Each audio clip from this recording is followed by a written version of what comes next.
Hello দর্শকরা, আমাদের YouTube channel click নিউজে স্বাগতম। চলুন ভিডিও শুরু করা যাক।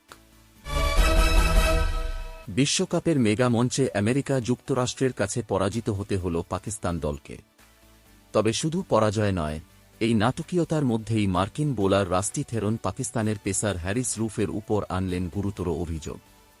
দক্ষিণ আফ্রিকার প্রাক্তন পেসার থেরন, যিনি আমেরিকার হয়েও খেলেছেন, তিনি সমাজ মাধ্যমে রুফের উপর বল টেম্পারিংয়ের অভিযোগ আনলেন।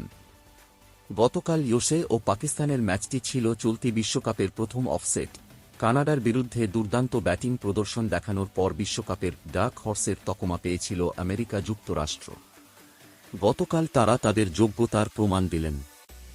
2009 সালের চ্যাম্পিয়ন পাকিস্তানকে সুপার ওভারে পরাজিত করেছে ইউএসএ এবং গ্রুপ এর শীর্ষস্থানে তারা পৌঁছে গিয়েছে। গতকাল প্রথমে ব্যাটিং করতে এসে পাওয়ার প্লের ভিতরেই পাকিস্তান দলের 3 গুরুত্বপূর্ণ ব্যাটসম্যান নিজেদের উইকেট হারিয়ে ফেলেন। ইউএসএ দলের দুর্দান্ত বোলিং পারফরম্যান্সে নাজেহাল হয়ে ওঠেন বাবর আজম। একাধিক বল নষ্ট করেন বাবর। ক্যাপ্টেন বাবরের ব্যাট থেকে 43 বলে 44 রান দেখতে পাওয়া গিয়েছে। তবে গতকাল ম্যাচে সবথেকে বেশি স্ট্রাইক রেটে ব্যাটিং করেছেন পাকিস্তানের অলরাউন্ডার শাদাব খান। 25 বলে একটি 4 ও 3টি ছক্কার বিনিময়ে 40 রান বানিয়েছিলেন তিনি। শেষমেশ ইফতিকার আহমেদ ও শাহিন আফ্রিদের প্রচেষ্টায় পাকিস্তান দল তাদের নির্ধারিত 20 ওভারে 159 বানাতে সক্ষম হয়েছিল। পাকিস্তান রান তাড়া করতে এসে পাওয়ার প্লের শেষ ওভারে নাসিম শাহ স্টিভেন টেলরকে প্যাভিলিয়নে ফেরান। যদিও ক্যাপ্টেন মোনাঙ্ক প্যাটেল ও অ্যান্ড্রিস গাউসের 48 বলে 68 রানের পার্টনারশিপ দলে সমতা ফিরিয়েছিল। 14তম ওভারে হ্যারিস রুফের বলে প্যাভিলিয়নে ফেরেন গাউস ও 15তম ওভারে মোহাম্মদ আমিরের বলে ক্যাপ্টেন মোনাঙ্ক আউট হতেই খেলায় ফেরে পাকিস্তান। শেষের দিকে 26 বলে 36 রানের বিধ্বংসী ব্যাটিং চালান গত ম্যাচের হিরো অ্যারন জোন্স। পাশাপাশি শেষ বলে প্রয়োজনীয় 5 রানের জায়গায় 4 হাঁকিয়ে খেলাটি সুপার ওভারে নিয়ে যান নীতিশ কুমার। ম্যাচ টাই হতেই সুপার ওভারে গড়ায় খেলা। নিয়ম অনুযায়ী প্রথমে ব্যাটিং করতে আসতে হয় ইউএসএকে।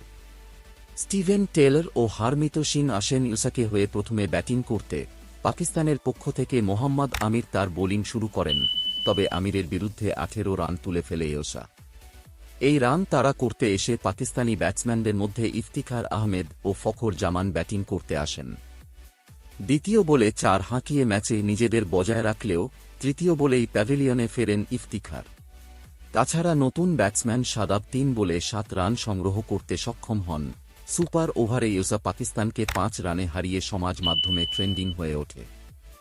ম্যাচ শেষে হ্যারিস রুফের উপর উঠল অভিযোগ। রুফের বিরুদ্ধে বড় অভিযোগ এনে থেরন টুইট করে লিখেছেন, আমরা কি বল বিকৃতি করতে দেখেও দেখব না।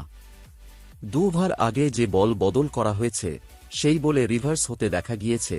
হ্যারিস রুফকে দেখা গিয়েছে নক দিয়ে বলের উপর আঘাত এনেছেন। তো দর্শকরা, এই ছিল এখনকার খবর।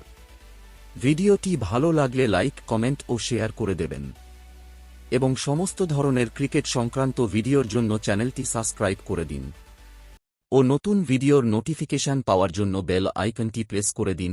ধন্যবাদ।